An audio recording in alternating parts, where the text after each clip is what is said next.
a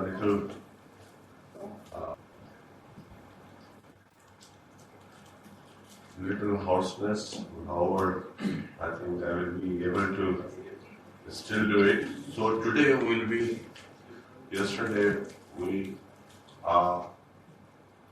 did some very basics of neoplasia, like nomenclature, epidemiology, some basic terminology, right? Common tumors, some screening programs, grading of the tumor, staging of the tumor, etc. So today we'll talk about that, as the title indicates, that what causes cancer. A big question, and a lot of huge money goes into cancer research in developed countries, right? So much so that it's a common saying that cancer feeds more people than it kills, right?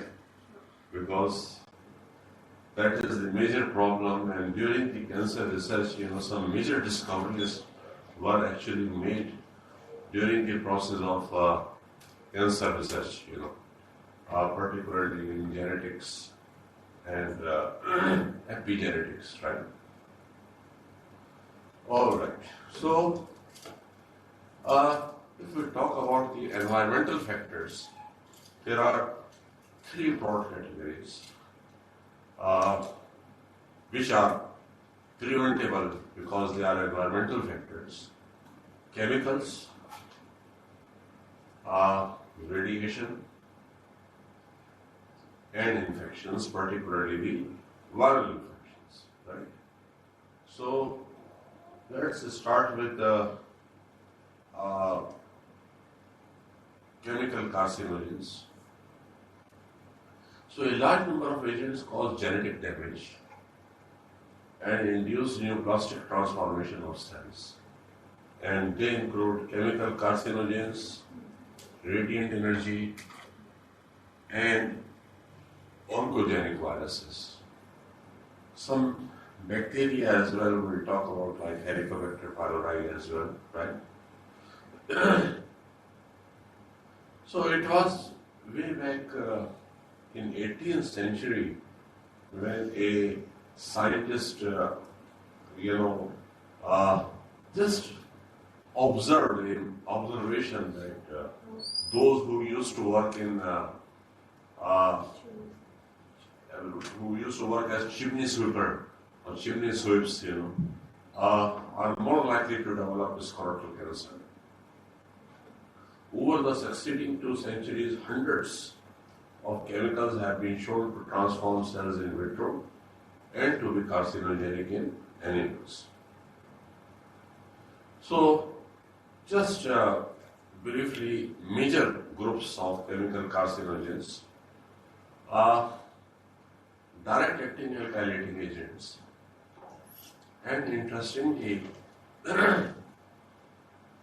these include those drugs which are used in the treatment of cancer as chemotherapeutic agents. These cyclophosphamide, chlorambucil, busulfan, and many others are actually very commonly used in the cancer treatment.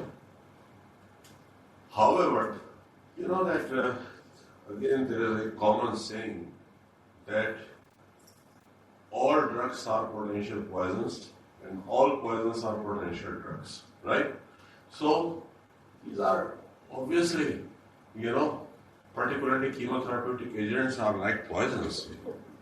So they may induce some new mutations, and if the patient lives longer enough, he or she is more likely to develop a second cancer compared to the control population. However, benefits are much higher than these side effects, because even the most basic medicines have side effects. So we always weigh that what is there is more advantage or disadvantage, right? Then polycyclic aromatic hydrocarbons.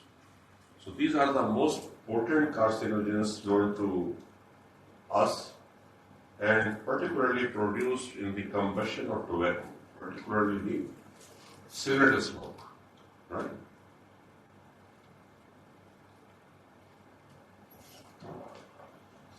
Then, this is an industrial world.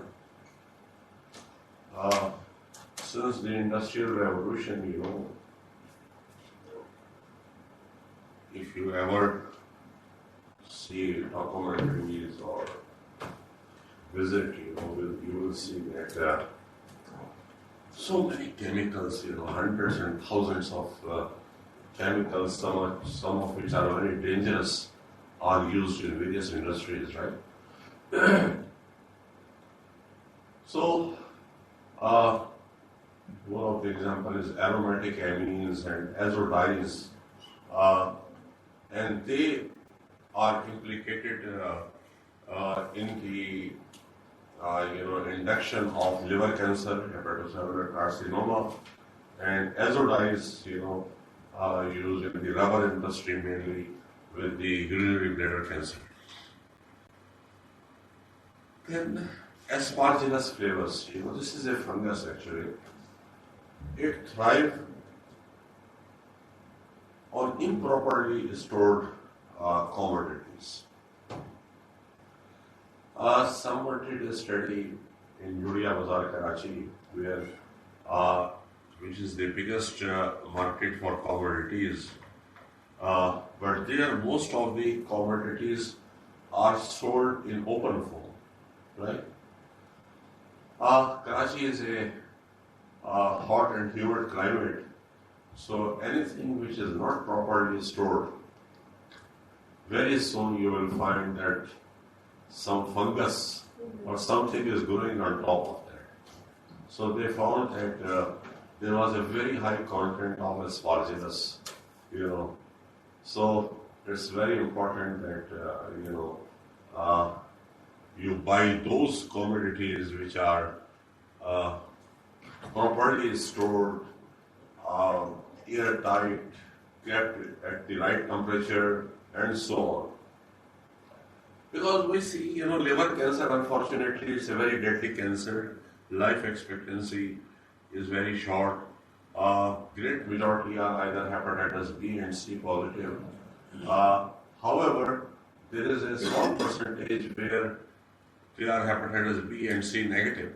So other environmental factors like aromatic amines, aspergillus, and many others are also play their role. Asbestos, this is used in shipping. You might have seen the warehouses where those are white roofs like this. If you go to site and those areas, that is asbestos. It is used in construction industry.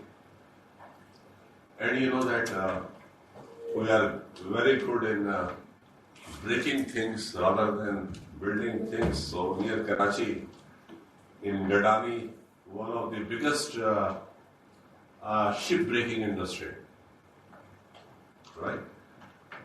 And those who work there, obviously they are exposed to asbestos. And safety standards, in Pakistan, in West, if it is proven that someone has developed a lung cancer or a peculiar malignancy called malignant mesothelioma due to exposure to asbestos, the compensation to the industry are huge. So, asbestos has a very strong association with lung cancer, and also it has a unique association with cancers of the mesothelium. It's like an epithelium which covers three cavities: pleural, Pleural cavity which covers the lung, peritoneal, and pericardial which covers the heart, right? However, its association with lung cancer is much stronger. And if the person is exposed to asbestos and is also a smoker, then the chances of developing the lung cancer are very, very high, right? So, if a MCQ question comes that a patient who is exposed to asbestos is most likely to develop which of the following malignancies? And the answer include bronchogenic carcinoma, malignant mesothelioma, and some others. The correct answer will be bronchogenic carcinoma. Though its association with malignant mesothelioma is very strong and unique, but that's a rare cancer, right? Lung cancer is a much common cancer, right? Okay, then vinyl chloride, estrogen. Estrogen is a female hormone, but there are two cancers which are heavily dependent on estrogen. One is breast cancer and the other is endometrial cancer. That is why, as soon as we pathologists diagnose breast cancer, 3 tests are requested immediately in 100% of the cases around the world, right, including Pakistan. Because if you don't have that information, you cannot treat. One is estrogen receptor, progesterone receptor, and HER2, right? We'll come to that. Because if estrogen receptor is positive, which is seen in about 60-70% of the breast cancers, after initial treatment like surgery, maybe chemotherapy also, you put the patient on anti-estrogen therapy like tamoxifen for 10 years, 20 years, or lifelong to avoid recurrence, right? Then androgen, male hormone. One cancer, prostate cancer, is heavily dependent on androgen, which is a male hormone. And that is a blessing in that sense that if you take the whole world, the prostate cancer is the most common cancer in males worldwide, not in Pakistan, right? Because it's a cancer which mostly comes with age. Now people are living longer. For instance, the median age in Japan is 84, 85. Ours is still maybe 67, 68, right? So those who live longer are more likely to get prostate cancer. But the good thing is that, first of all, it comes in the old age, mostly. And second, anti-androgen therapy is good enough. There are many anti-androgen drugs are available, and patient is also given the choice that if orchidectomy or testicular removal, which is the source of androgen, so choice between the two, and then usually they live the normal life, with this disease, because if you block the carcinogenic pathway, then the tumor, the recurrences are uncommon. Fat. That's why we are so careful about everyone is sensitive that high cholesterol levels, high fat diet is not good. Particularly more likely due to the heart problems, obviously, atherosclerosis, heart attacks, all those things, but also high contents of fat are associated with many cancers, particularly with large bowel cancer, right? So, a diet, so-called uh, Western style diet or fast food. Now they have changed their habits. The educated class there have changed their habits, but I think now we are the main sufferers. That a diet which is rich in meat, fat, red meat, fat, and low in vegetables and fruits and all those things, obviously predispose you to higher risk of atherosclerosis, heart attacks, cancer, and so on, right? Alcohol. Normal amount of alcohol is, probably doesn't have much side effects, but those who are addicted to it, it is associated with cancer of the mouth, pharynx, larynx, and so on, right?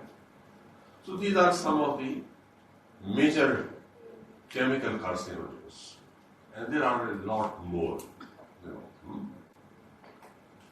Then come the infections, particularly the viral infections. And after chemical carcinogens, infections are the second most common preventable cause of cancer. I'll come to that at about 40% of the cancers are preventable, about 60% of the cancers are non-preventable. And the only way to address that is early detection, screening programs, and so on, right? We'll come to that later on. Human papillomavirus. 100% of the cervical cancers, 100%, are associated with high-risk human papillomavirus. And fortunately, now we have vaccine against high-risk HPV for quite some time, actually. And a subset of head and neck cancer, not oral cancer, but oropharyngeal.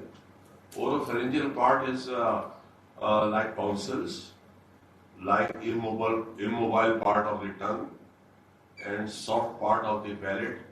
Those areas have an association with not as strong as cervical, but maybe 15-20% cancers are associated with high-risk HPV.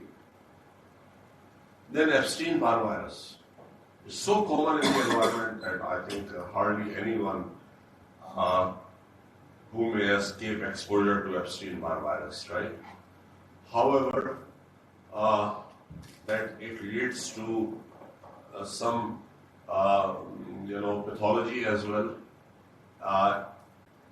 is not that common as the EBV. However, certain lymphomas like Burkitt lymphoma, Hodgkin's lymphoma, and nasopharyngeal carcinoma. Nasopharyngeal carcinoma is very common in China.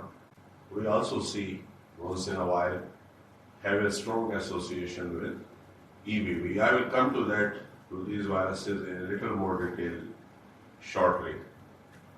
So these are all DNA viruses we're talking about.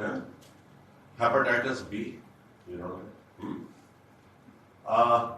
HHV8, human herpes virus 8, its association with Kaposi sarcoma. This is mainly seen in HIV patients and so on, right? Then oncogenic RNA viruses. HTLV1, name indicates its association with T-cell lymphoma. In Pakistan, this is rather non-existent, HTLV1, right? Hepatitis C, Pakistan has one of the highest incidence in the world of hepatitis C. So what do you think, which one is more dangerous to have, hepatitis B or C? B? So who's saying B or raise your hands? B. अच्छा B और C वाले जो हैं C वाले ज़्यादा हैं. Hepatitis C for two obvious reasons. One is hepatitis B, you have a vaccine. Hepatitis C, you don't have a vaccine. Most important. Secondly, if you are contaminated with hepatitis C, contaminated blood, chances to develop chronic liver disease is 80 to 90%. Compared to or develop as a carrier is 80 to 90%. Compared to hepatitis B, which is only 10%. So, contamination with hepatitis C is much worse. However, salute to those scientists and researchers that a few years ago, a miracle treatment for hepatitis C,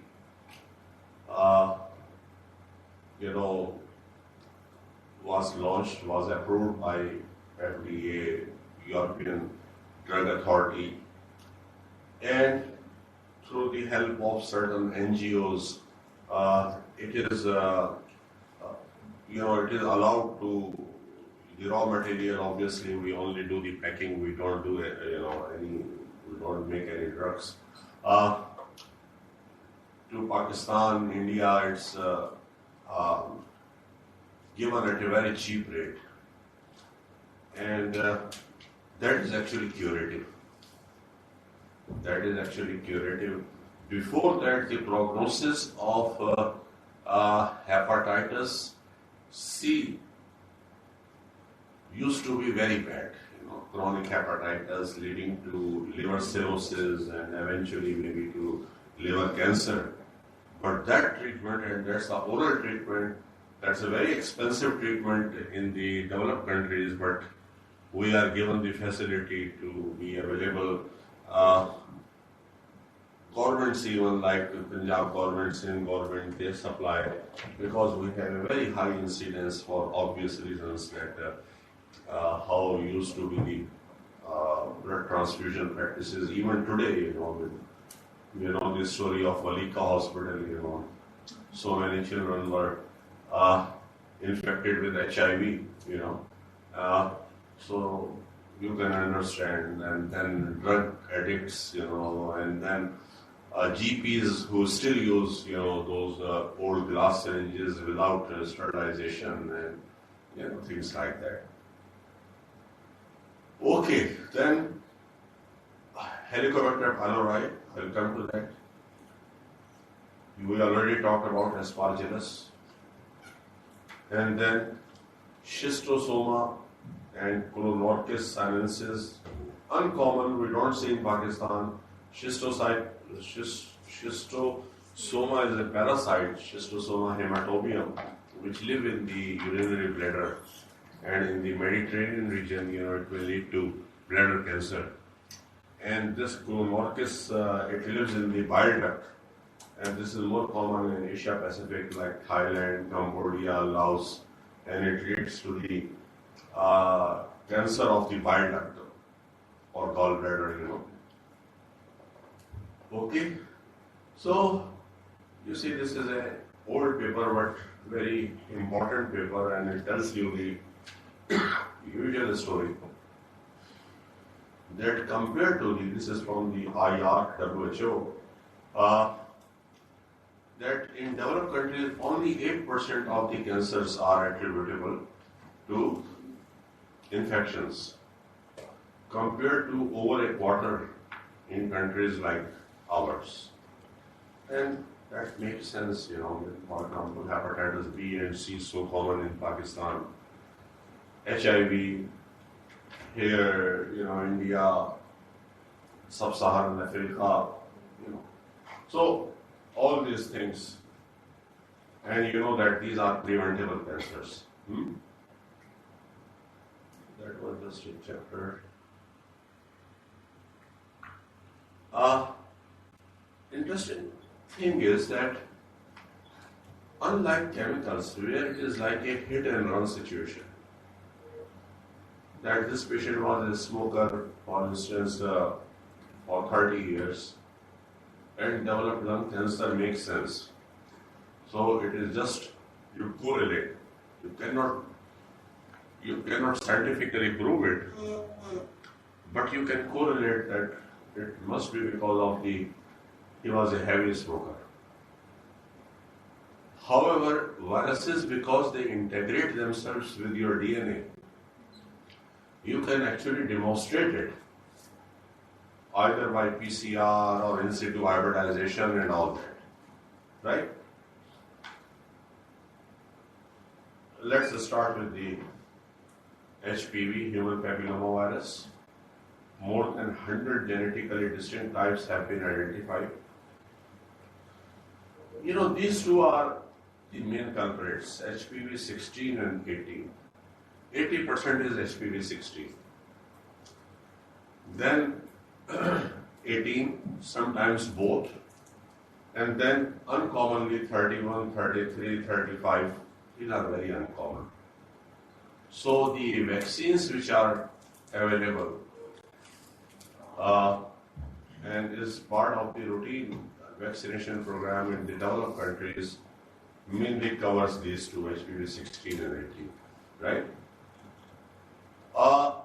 The low-risk human papillomaviruses, they are associated with the viral warts.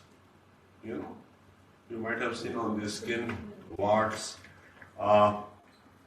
genital areas, and those. So they are associated with low-risk human papillomaviruses like HPV 1, 2, 4, 7, right? And this was a study, published in British Journal of Cancer.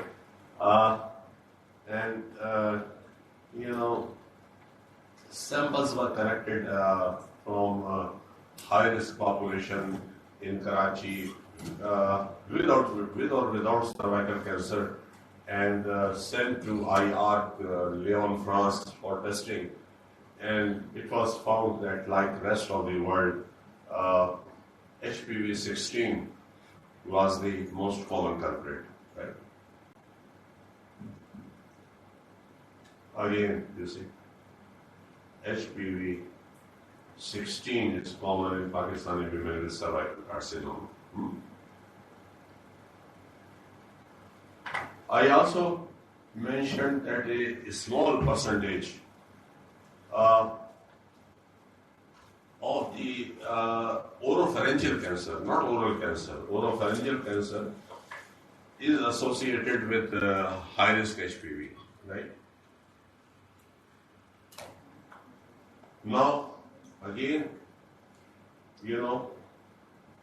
first ever vaccine. Vaccines are for the prevention of the infections, but now you will see more and more cancer vaccines, and this was the first vaccine, against HPV. The Bill Gates Foundation and some other foundations who mainly fund vaccines like polio vaccine in Pakistan and some other underprivileged countries. Recently, you might have seen this in government campaign that it was available free of charge,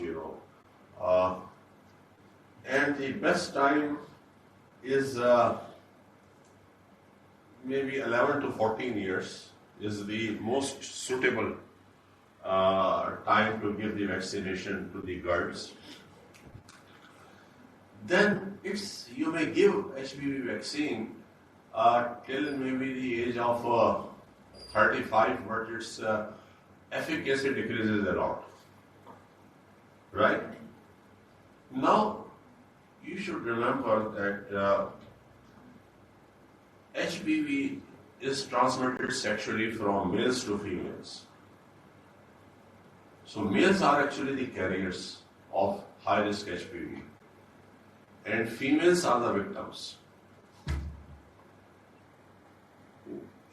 Why females get this infection and males usually don't is that, when you are from a diverse background, that vaginal and cervical epithelium is non-keratinizing. There is no keratin layer on that.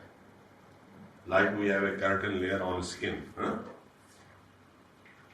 So, human papilloma virus, which is transmitted, can easily penetrate the cervical epithelium, right? And therefore, women suffer and men don't. Ideally, this vaccine should be given to both boys and girls, but because men usually don't suffer, they are not interested, or until you legally bind them to take this vaccination. However, homosexuals, males are highly likely, and they, in some countries by law, are required to get vaccinated for human papillomavirus vaccine, right?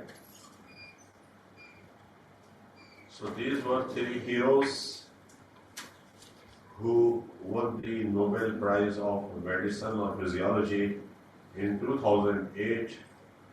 Professor Hausen, a German, I don't know, he might have visited HEJ,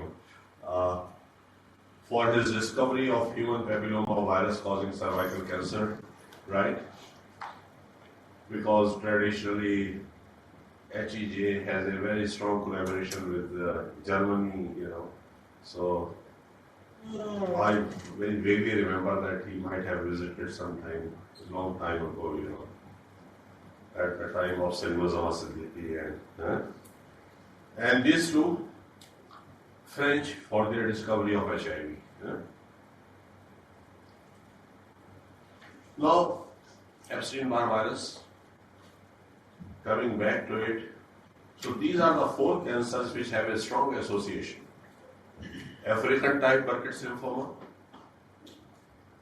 I told you that this is one of those malignancies where 100% cells are dividing at any given time, right? B-cell lymphoma and immunosuppressed like in HIV. Hodgkin's lymphoma, mixed cellularity. Nasopharyngeal carcinoma. Actually, Epstein-Barr virus, when it inserts itself with your genome, it makes cell kind of immortal. So those cells which are abnormal, they cannot die.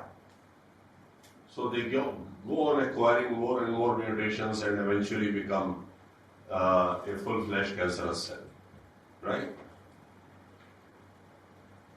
So you see, as I said, that viruses, any virus, you can immediately sequence and come up with a, when this COVID came in China, because the technology for DNA sequencing is available, it was in no time that they sequenced the,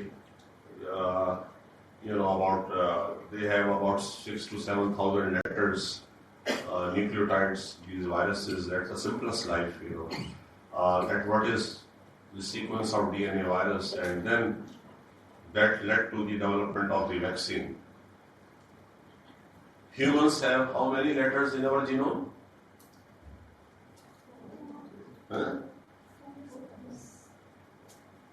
बोले तो जोर से बोले.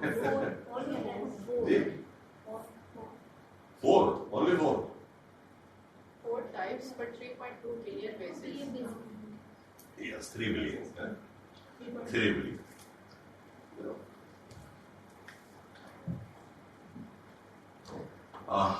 About this 3 billion. So you can compare, right? So you come up with a probe which is complementary, and through PCR, these are all samples from the tumors, and where you see the bands These are the samples which are positive for EBV, right? But even better than that, you can actually see the virus, and that is through in situ hybridization, right? You know, in situ hybridization, you you unzip. Our DNA is double-stranded, so it's two strands are separated. You come up with your probe, and if complementary sequences are present, it will bind. And your probe is coupled with an enzyme which you develop, which gives a color, right? So, for instance, this is one of our case of lymphoma. All these are lymphoma cells, right? And this is the in situ hybridization for Epstein-Barr virus, right? So wherever you see black signal, it means all these nuclei contain EBV genome, right? So you can actually demonstrate it. Okay, so let's see your geography. Huh? Which country is this? Huh? Venice. हाँ? यहाँ पर के अभी ज़लज़ला भी आया और वो सब हुआ है, ठीक है ना? वेनेजुएला ये सारा क्या है? कैरेबियन है, ऑल कैरेबियन. ये क्या है? ये कौन सा कंट्री है? जापान है, ये है, ठीक है ना? और ये जरा आप वहाँ मैक्सिको साइड पे आ जाए नीचे की तरफ है. तो जो HTLV1 है वो बेसिकली सर्टन जियोग्राफिक रीजन्स में मोर कॉमन है. और I told you yesterday that in non-Hodgkin's lymphoma, about 80% non-Hodgkin's lymphomas are B-cell lymphomas. But in these pockets where HTLV1 is common, T-cell lymphomas are more common than B-cell lymphomas, right? So just to sum up, infections, hepatitis B and C, strong association with liver cancer or hepatocellular carcinoma, HTLV1 with T-cell lymphoma, human herpes virus 8 with Kaposi sarcoma, right? Right. Now come to Helicobacter pylori. Now this is a gastric biopsy, stomach biopsy, gastric biopsy, right? And you see the lymphoid aggregate. Here even you see lymphoid follicle with germinal center. This is gastric mucosal biopsy. Remember that normal gastric mucosa has no lymphoid tissue, normally.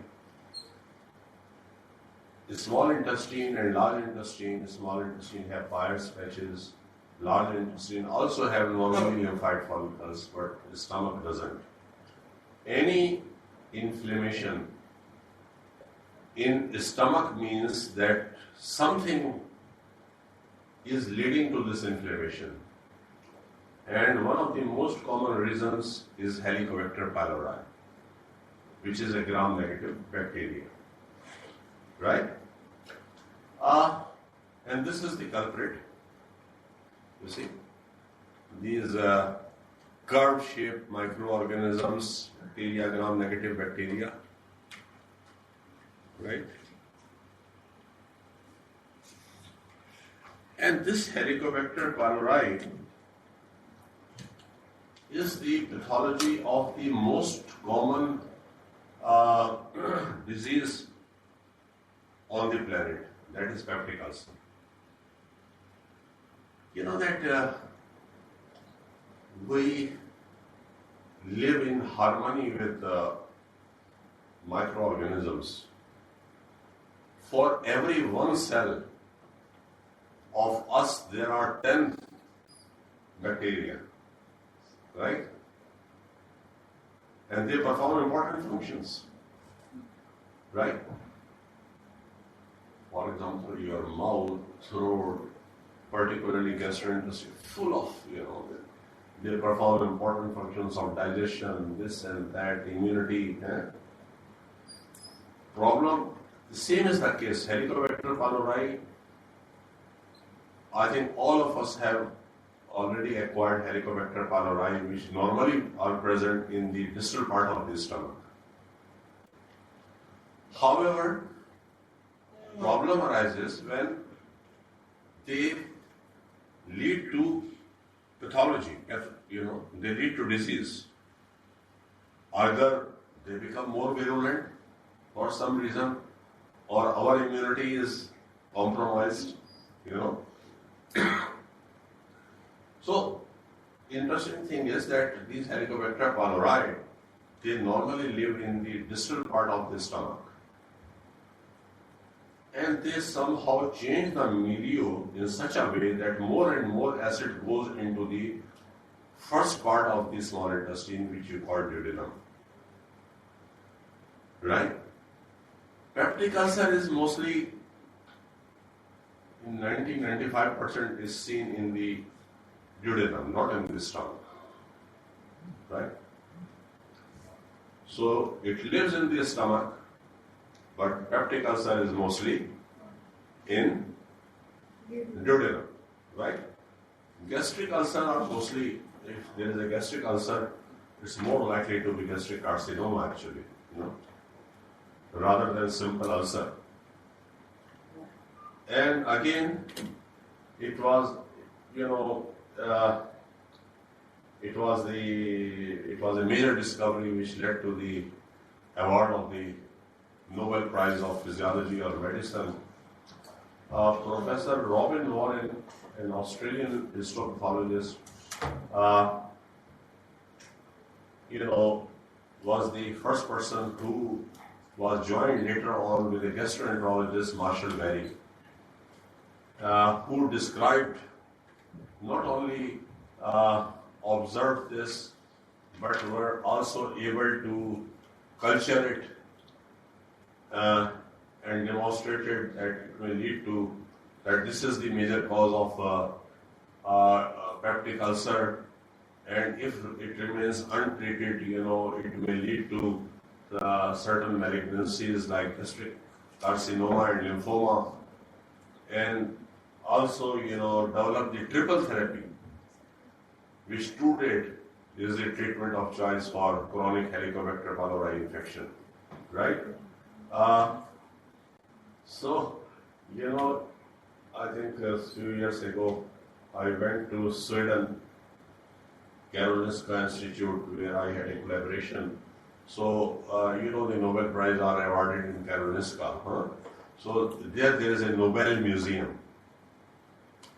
So, this is the picture which is taken by me. And this jar is kept there. It says that it was long thought that stress was the main cause of gastric ulcers. Barry Marshall had a different theory.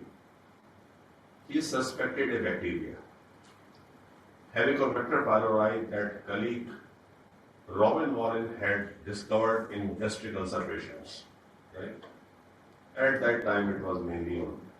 He was unable to prove it, however, and his theory was met with resistance. Facing such a position, Marshall decided to experiment on himself. After drinking Helicobacter pylori in a broth solution from the sample jar seen here, he contracted a serious infection. So he experimented on himself.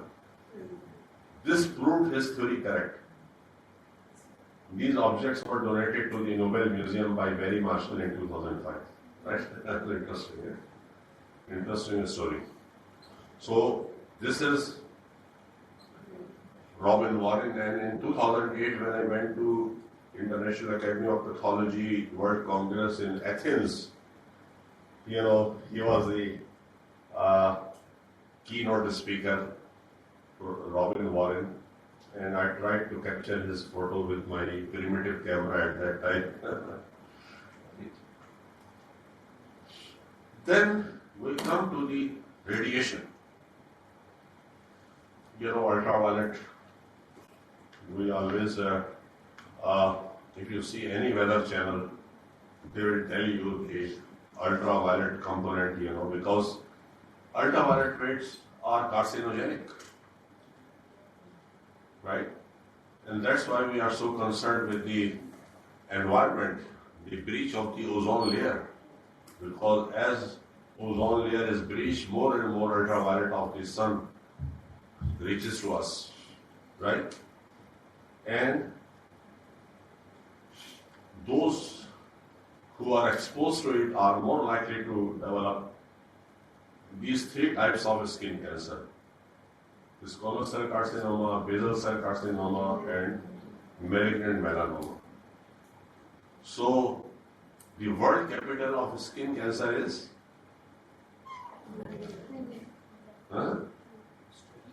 Which country is the world capital of skin cancer?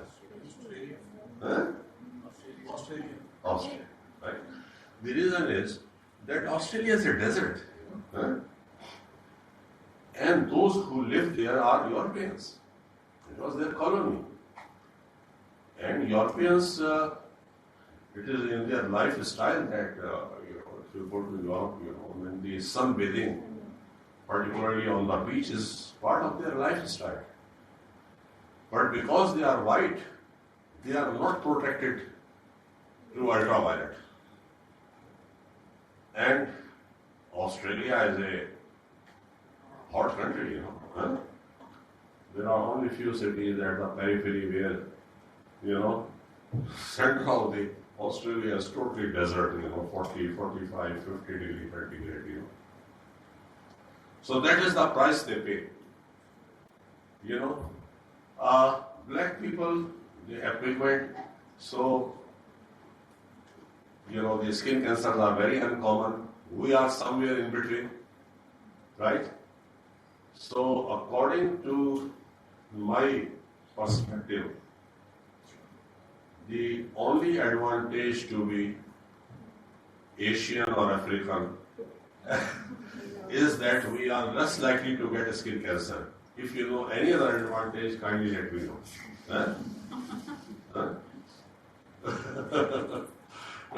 Right? Then again, we use it in day-to-day life. You do X-rays, then MRI, CT scans, and then radiotherapy. So for sake of time, I won't go into the details of that. Now, some very conceptual part, very important part.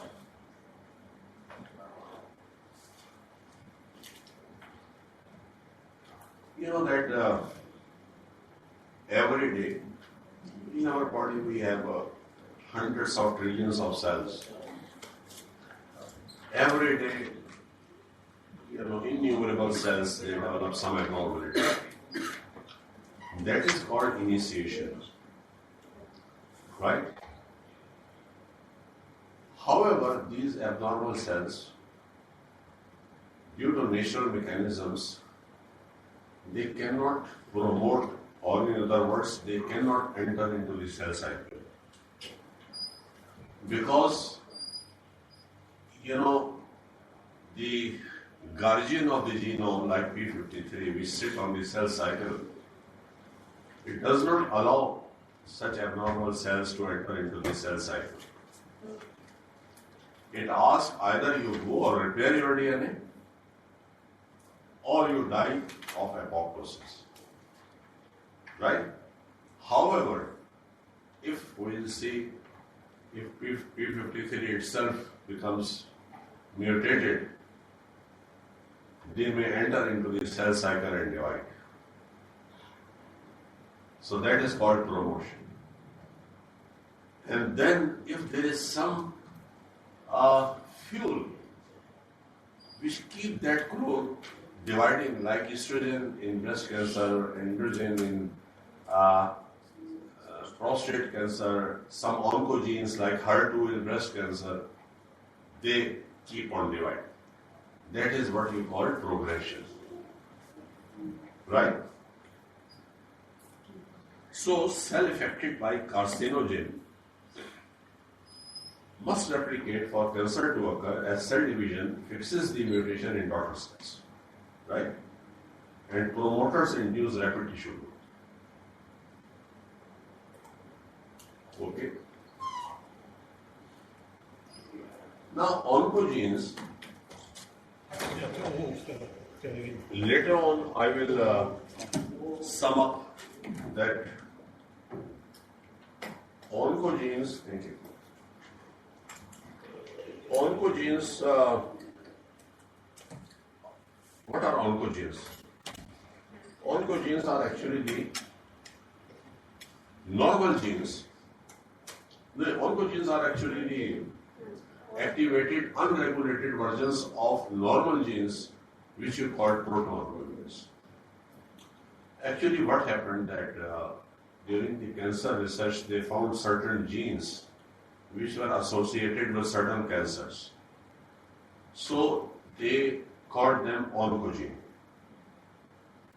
However, when the human genome was sequenced at the turn of the century, at 2000, they found that these genes are normally present in our genome and they perform very important functions of growth and differentiation. So they called them proto-oncogenes. But proto-oncogenes are the normal genes, right? Which are present in our genome. However, there are 4 ways by which these normal genes may become or behave as oncogene, right? And these are the 4 mechanisms. Most common is point mutation, right? Just one, the messenger RNA code is stripped at hand. That by, one nucleotide is replaced by another nucleotide and they code for protein. Protein means amino acid. So the whole message is changed, right? And that leads to its consequences. So who was the scientist who received 2 Nobel Prizes, one for DNA sequencing and the other for amino acid sequencing? He recently passed away.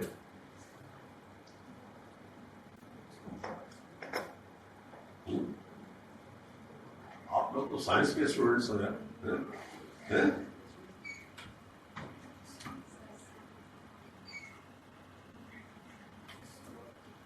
from Cambridge.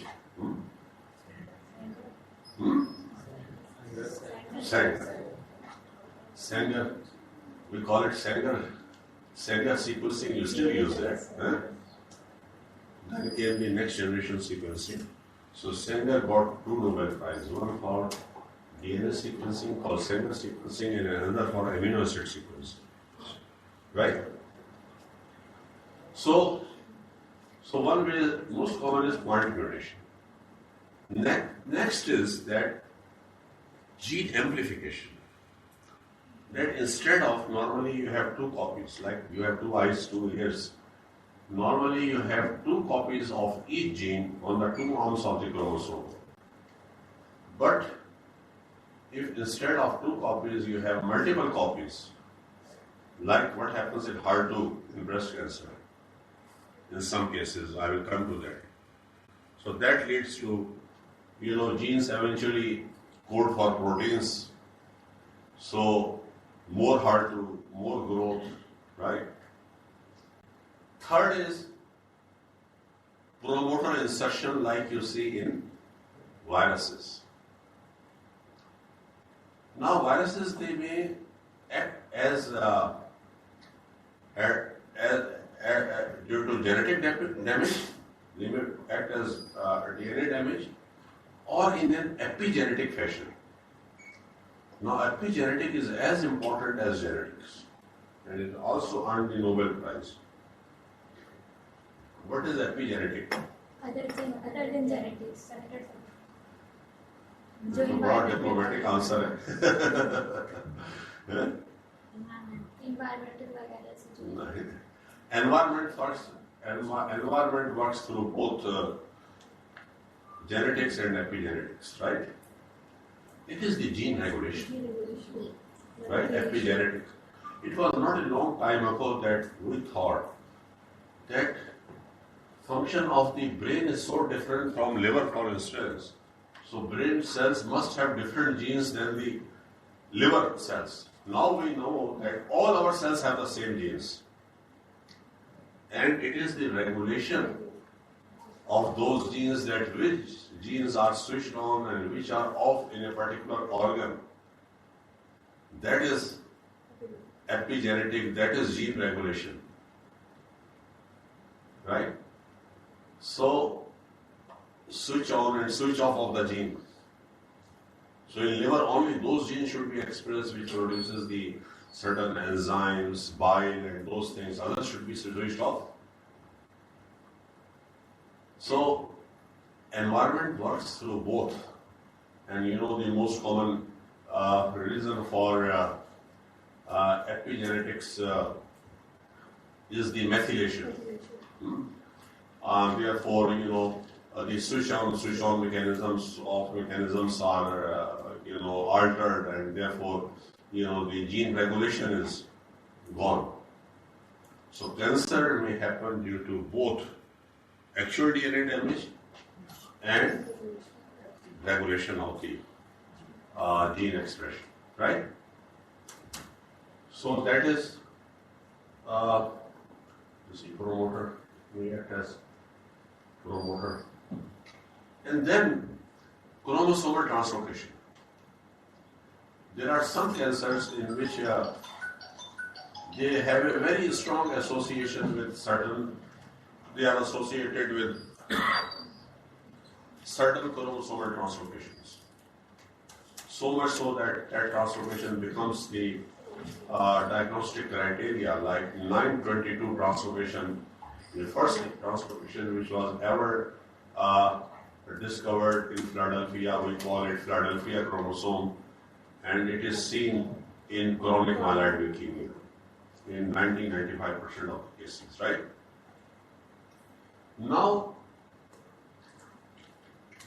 this 814 translocation, for example, it is seen in great majority of cases of Burkitt's lymphoma.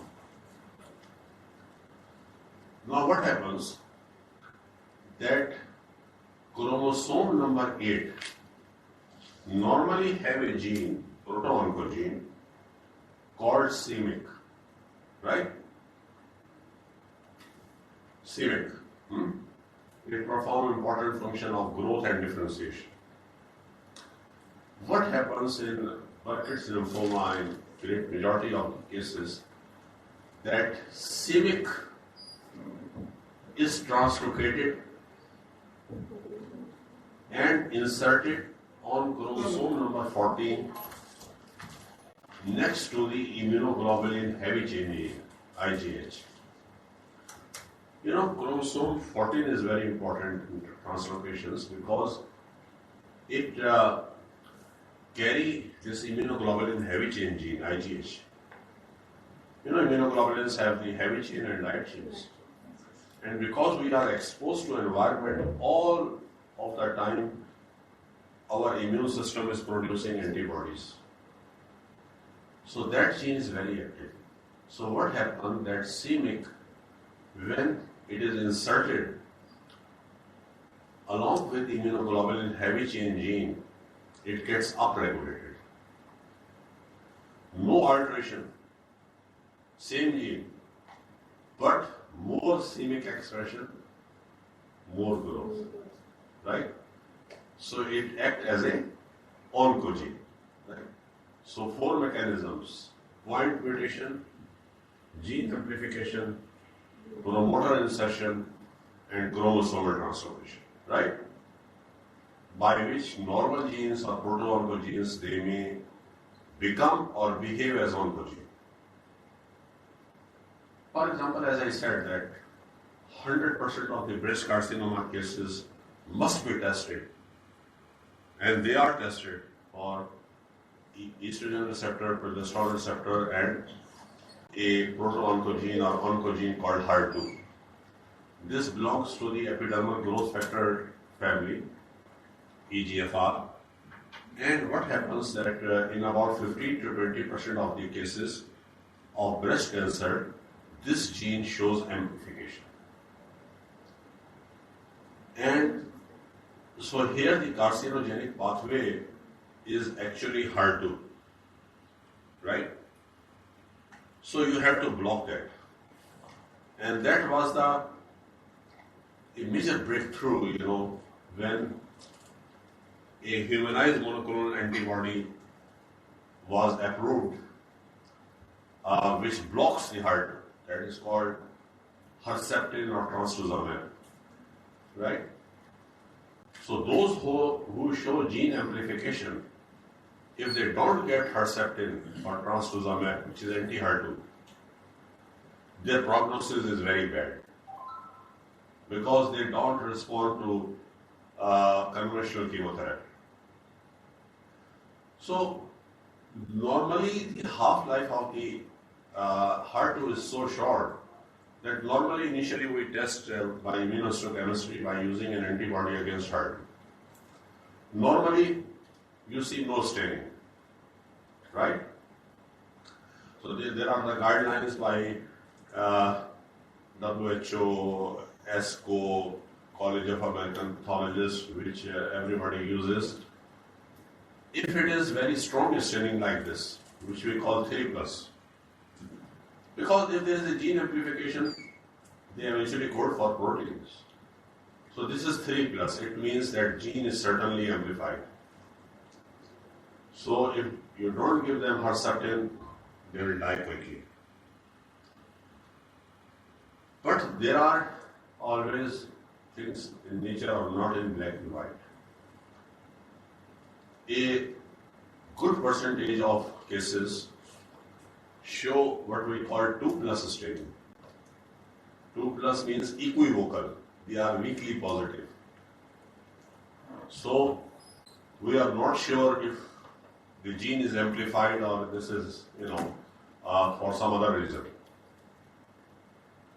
In that case, in situ hybridization is essential. FISH, fluorescent in situ hybridization.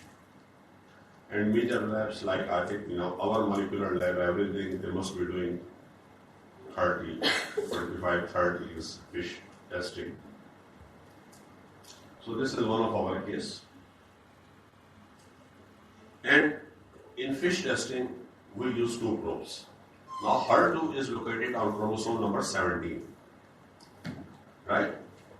So this green probe is against the centromere of chromosome 17, and this pink is against HER2.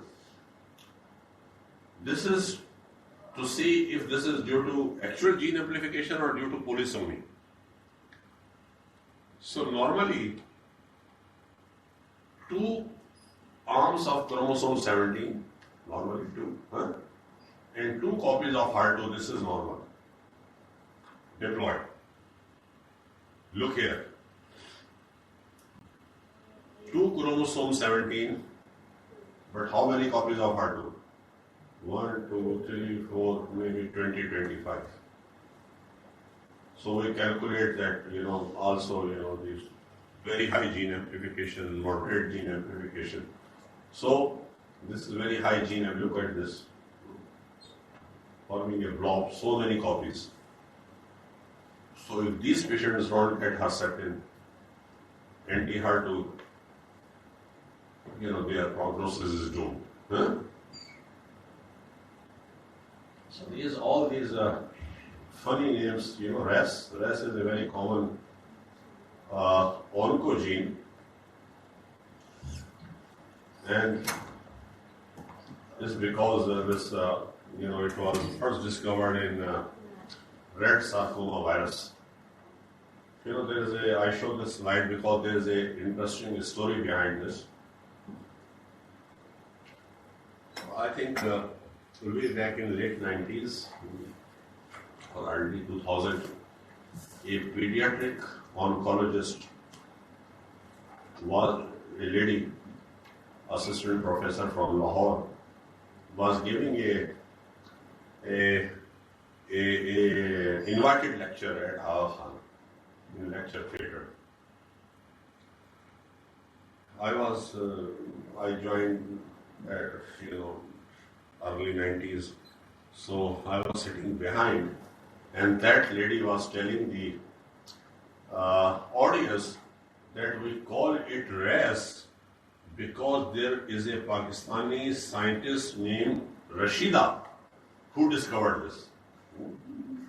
So everyone stood and started clapping. I knew no Rashida has that much time, to make such discoveries. I'm sure there will be many Rashidas in US, which we have multi-million homes and this and that, by having good practice, but certainly so much so that the head of the Department of Pathology at that time, he was also convinced, and he mentioned that, that Rashida Yasmin, we must invite her, and this and that I had to send him this reference from the textbook of pathology. That is no such thing, no Rashida there, this is because, these names are given on these bases actually. Right? This is a common mutation in pancreatic cancer, in colonic cancer, in breast cancer, many cancers. Point mutation. So point mutation and chromosomal translocation, just to sum up, the genetic damage that activates oncogenes or inactivates tumor suppressor genes may be subtle or may involve segments of chromosome leading to gene amplification. We already talked about it.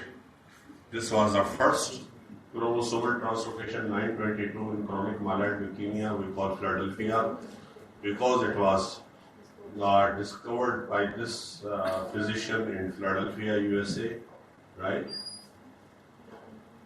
So there are, now we know many pathologists, our molecular section, we do a lot of mutations for various cancers, So Burkitt's lymphoma, 814, follicular lymphoma, 1418, CML, 920. This is just one of the few, right? Now coming to tumor suppressor genes, opposite of oncogene. Genes that block neoplastic growth, for example, P53. P stands for protein 53 is the molecular weight. Again, it is like HER2 present on chromosome number 17. Right?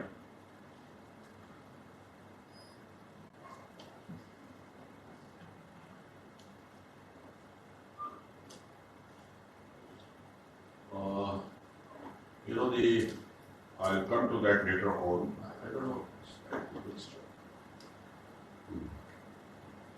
The common examples of tumor suppressor gene, most common is P53.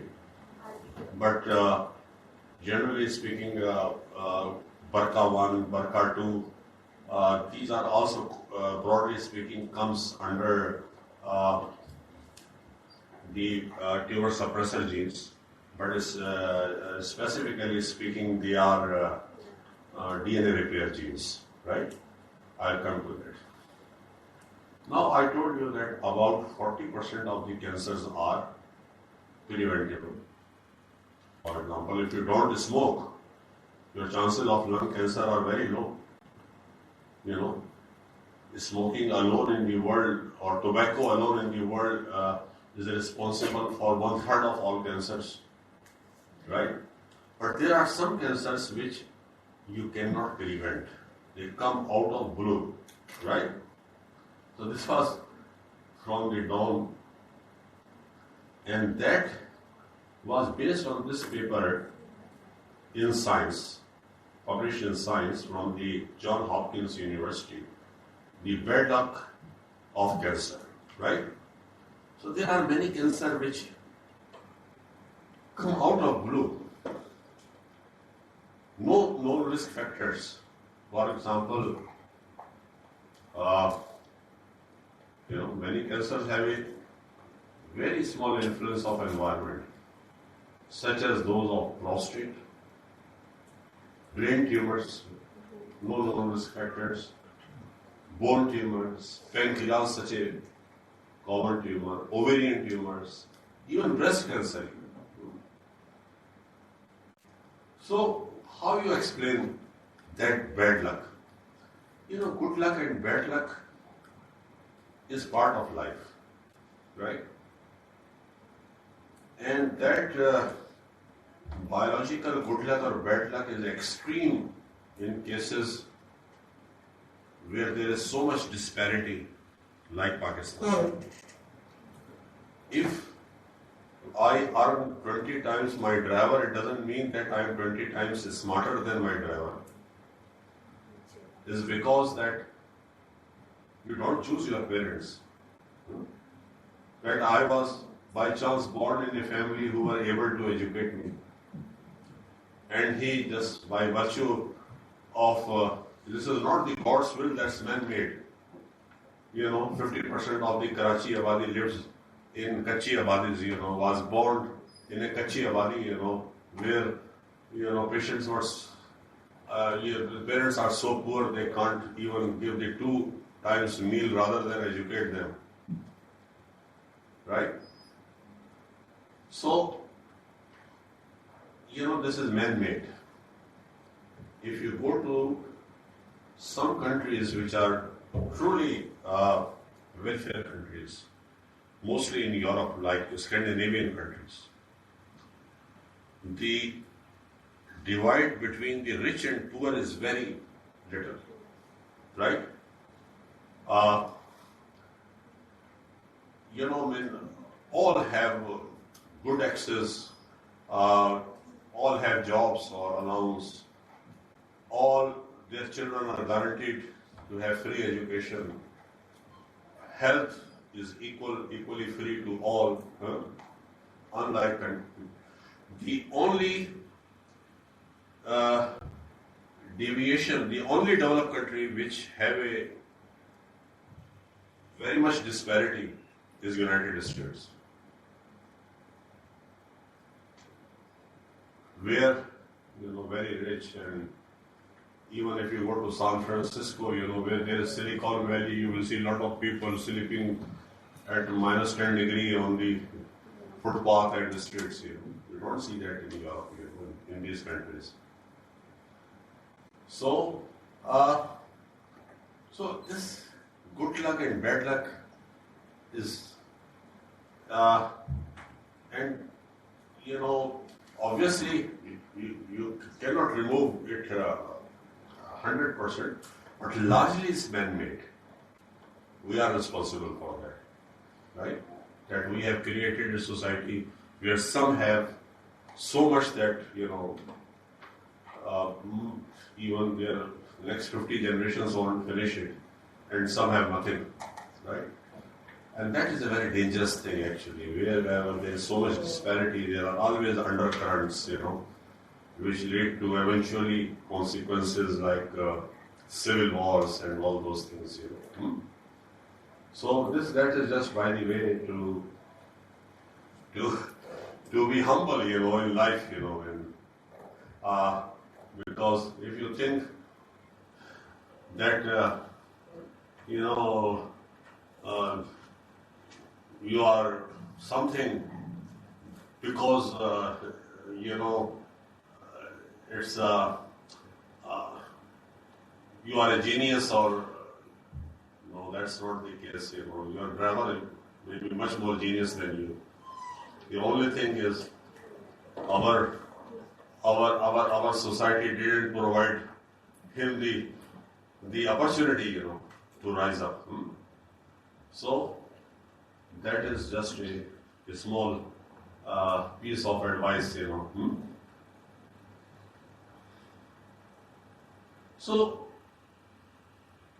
how this bad luck of cancer we explain scientifically. So, mutations that can lead to cancer can be caused during a person's lifetime by environment and lifestyle factors, such as cigarette smoke. They can also be inherited, maybe 5-10% of the cases, or they can happen by chance. So how you this explains chance factor? So these chance mutations occur because errors can be made when a cell copies and divides its DNA as the replication process isn't perfect. So all the time our stem cells are dividing. So before they divide, they double their DNA, they photocopy their DNA, like Xerox. And during that process, if they make some random mutation, by chance, then that may have consequences, right? So cancer risk is most strongly associated with how quickly and times specialized cells called stem cells replicate which replenish tissues with new cells as other becomes old or damaged. Right? These cells are thought to have an important role in how cancer starts. They say cancer is a disorder of growth. As a result, investigators predict that mutations in 2 out of 3 cancers are due to bad luck, which they define as the random genetic mistakes that occur naturally in cells as they divide and may lead to a cancer. This is important, because I do it, see it every day, A young man, all of a sudden lymph node enlarged, young female, a breast lump, all of a sudden biopsy turns out to be cancer. So, question that why I am being punished, I have been a very honest, upright person all my life. So why me? Those questions come to mind. I never smoke, I don't take alcohol, so why me? So stem cells can replicate and become any of the hundreds of different cells in body. You know that they are very active creating cells when the body grows from a baby to an adult. And in us are vital to repair damage. देखो जहाँ भी आपको cut भी लगे ना, immediately repair process जो होता है वो सारे stem cells हैं जो repair कर। इसीलिए जो chronic ulcer होता है ना जहाँ पर कि वो कभी heal ही नहीं होता उसमें cancer भी develop हो जाता है serious। Chronic ulcer खास तौर से mouth के ulcers में, right? जो oral cancer है वो usually present as ulcer। So ये देखिए, normal stem cells can be x-rayed. ये क्या है? DNA mistakes in stem cells during division. What happens to stem cells with DNA mistakes?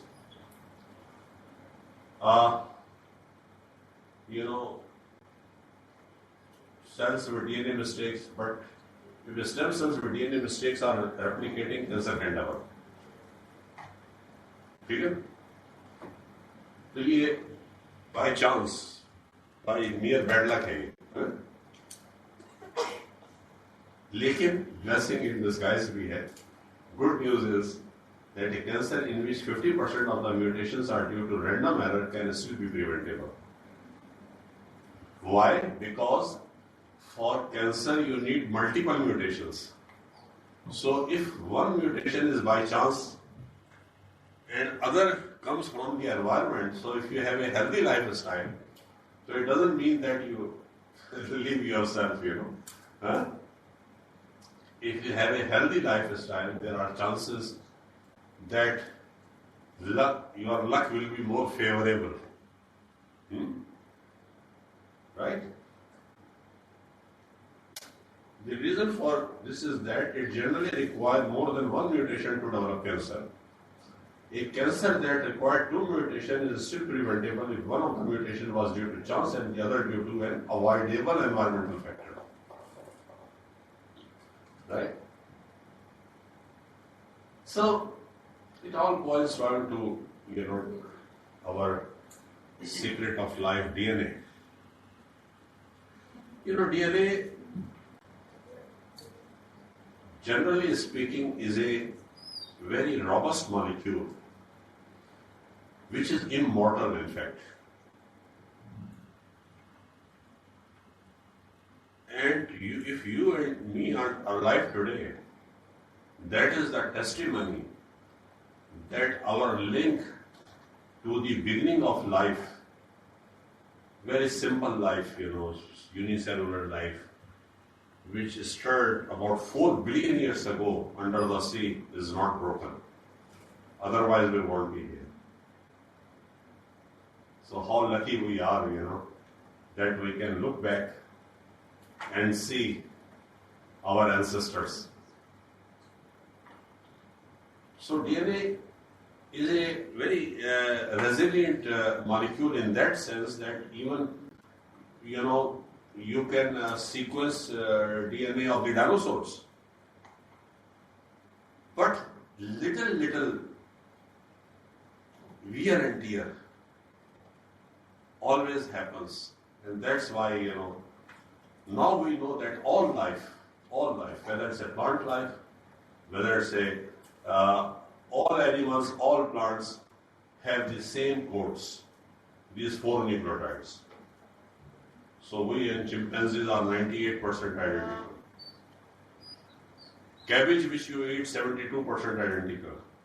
So all life have the same origin, right? Now, previously it was fossils and all that. Now you can sequence it. And you can sequence it immediately. You can even have the portable sequencer. If you go into a jungle and find something new, you can immediately, take few cells, put some chemical, DNA is extracted, and you put that into the sequencer and it will give you the answer. Right? So, it is simple now. But a little wear and tear. So it was mainly the James Watson and Francis Crick.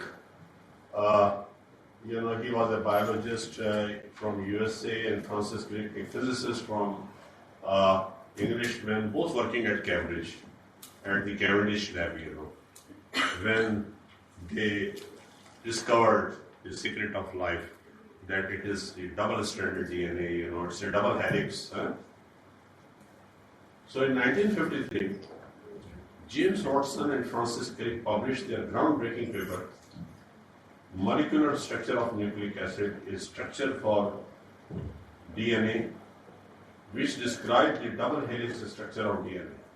This paper, published in the journal Nature in April 1953, revolutionized our understanding of genetics and the genetic code. Right? Interestingly, I don't know, been humbled that this is my son who's a physicist. He also published this paper as a first author in Nature, main Nature, which I think to publish in the main Nature, not any ancillary journals of Nature like Nature Communications or Nature Structure. Even I have published in Nature Communication, but main Nature is something only major discoveries. So it's like winning the FIFA World Cup. So it was last year, breakthrough molecular movie reveals DNA's unzipping mechanism with implications for viral and cancer treatment. This is the paper. So human cells have 23 pairs of chromosome, 3 billion letters, and only 23,000 coding genes. Even common fly have more coding genes. And it only constitutes 2% of the DNA. 98% of the DNA we don't understand, but now we are starting to understand that it is important for gene regulation, right? So, Thomas Lindau, my favorite cancer scientist, mainly from Sweden, Nobel laureate, but mostly work at Cancer Research UK. Currently, he is at the Francis Crick Institute in London as Professor Emeritus. This is one of slide from his lecture, which I am showing you. That wear and tear, during replication is so common, but because single-stranded break, no problem. Complementary sequences are there, so immediately repair it. But double-stranded break, typical example is chromosomal translocation. There is a problem because many genes may be lost. And to repair double-stranded breaks, you need some DNA repair genes like BRCA1 and BRCA2. Right? So most dangerous form of DNA damage is double-stranded DNA damage. You see? So here, all these are, from your examination point of view, all these are tumor suppressor genes. But it's better to divide them into gatekeeper genes like P53 and caretaker genes like BRCA1, BRCA2. But all these will qualify as tumor suppressor genes. Okay. You know her story? Angelina Jolie? Huh? Actually, her mother died of ovarian cancer at the age of 56, which is considered a very young age. Right? So, again, if a young girl, age of say 30, 32, develop breast cancer, then always family history is very important. Particularly if your mother had also the breast cancer, or your siblings, or your children, things like that. Because that means that some bad gene may be circulating. So, because she died of ovarian cancer, and ovarian cancer also have a strong association with BRCA1, BRCA2 mutations. With BRCA1, BRCA2 mutations, which usually happen germline mutation very early at the time of embryogenesis, they are present in every cell, right? So, family was screened that if she may be carrying, and for DNA testing, whole genome sequencing or just one gene or whatever, or a panel of genes, you may take blood and separate lymphocyte, but now you just gargle. Some shed epithelial cells come into the petri dish or tube, and you can extract DNA from there. And it was found that Jolie lost her mother to ovarian cancer in 2007 when she was 56. In the US, 36% of women who, like Jolie, carry the BRCA gene mutation have preventive double mastectomies. So she was screened, and they found that yes, indeed, she was carrying some very fatal mutations. And they predicted that she has an 85% chance to develop multiple cancers, particularly breast and ovarian cancer, with time. So she underwent double mastectomy at the prime of her career. And then later, double oophorectomy, because in cancer, the goal is to save life first. Right? So it was in 2015 that news came that these three won the Nobel Prize of Chemistry, and Thomas Lindau is one of them. So when they award the Nobel Prize, they recite that why they are giving. They say the basic research carried out by the 2015 Nobel laureates in chemistry has not only deepened our knowledge of how we function, but could also lead to the development of life-saving treatments. With cells able to repair themselves, one could ponder the distant possibility that humans could go on living forever. Oh, this is theoretical. But cancer cells are immortal. If you give them the right environment in culture, they will grow forever. One of the reasons is that naturally our cells are programmed that maybe a stem cell will divide only 100 times. So what happens that after each division, telomere at the end of the chromosome are chopped. And after 100, it cannot multiply, it has to die. But these cells are very clever cancer cells. As soon as the telomere is chopped, they resynthesize because they acquire an enzyme called telomerase. Right? Now finally I am coming close that now we are moving from one recipe for all to precision medicine, targeted therapies, tailor-made therapies, depending what is actually the driving the cancerous growth. The problem with the general chemotherapy is they are very toxic.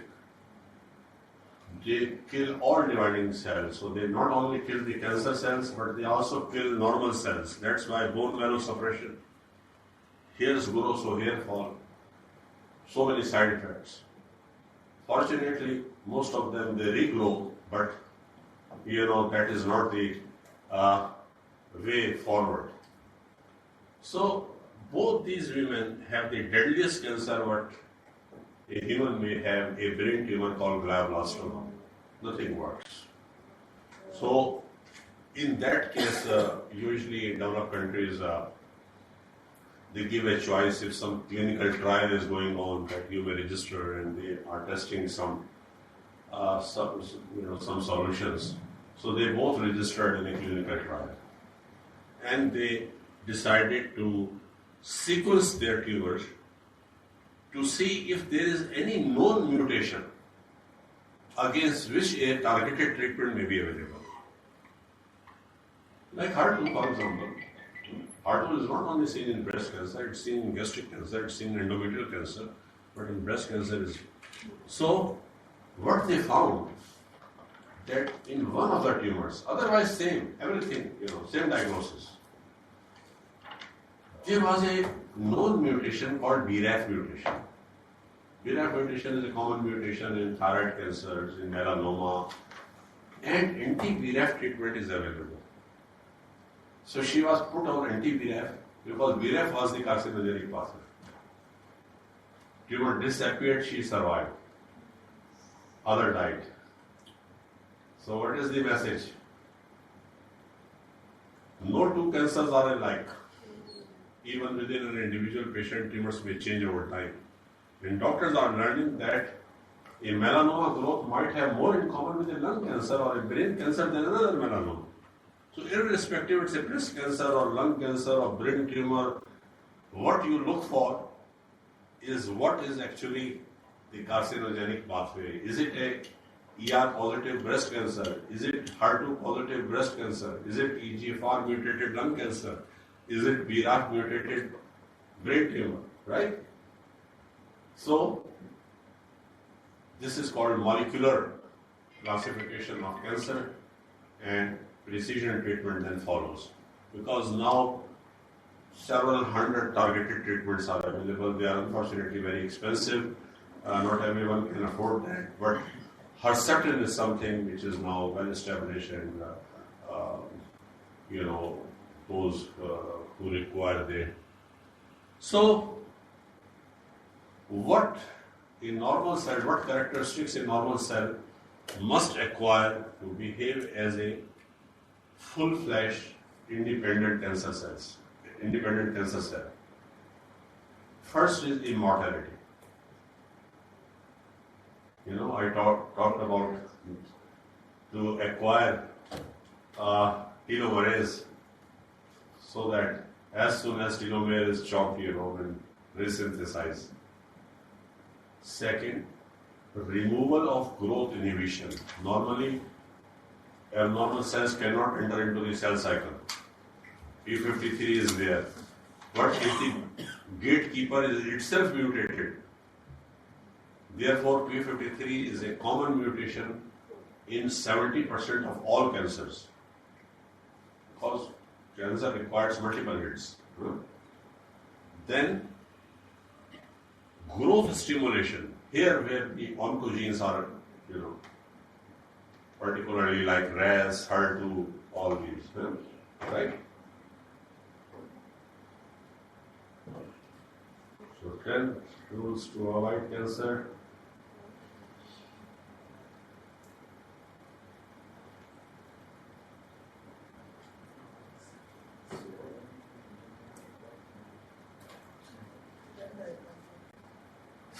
This is from Stephen Hawking, Huh?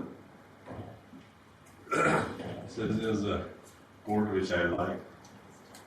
I have noticed that even those who assert that everything is predestined and that we can change nothing about it, they still look both ways before crossing the street. If, खुदा ने अकल भी तो दी हुई है ना, वो उसके ज़माने में कोविड के ज़माने में जो है बहुत सारे लोग जो वैक्सीनेशन के अगेंस्ट थे वो कहते थे वो जो रात कवर में लिखी है वो तो आएगी, अरे भाई हैं, तो फिर ये सारी दवा दारू क्यों हो रही है, ये सब क्यों चीज़ें जो हैं, अगर ये फिर अंधाधुंध रोड भी क्रॉस कर ले फिर, क्योंकि अगर पहले से लिखा हुआ है कि आपको जो है कार हिट करेगी, हैं, तो एहतियात और वो चीजें भी तो बताई गई है ना, खाली ये तो नहीं है कि हैं, तो आई थिंक इसलिए इन लाइफ अगर आप ऑटो पे छोड़ देंगे फिर तो it's more likely that you will meet an accident if you break the red signal, if you do rash driving, it's more likely that you will do an accident. So very important. The time I will finish. Thank you. I'm sure there will be many questions, but it is like to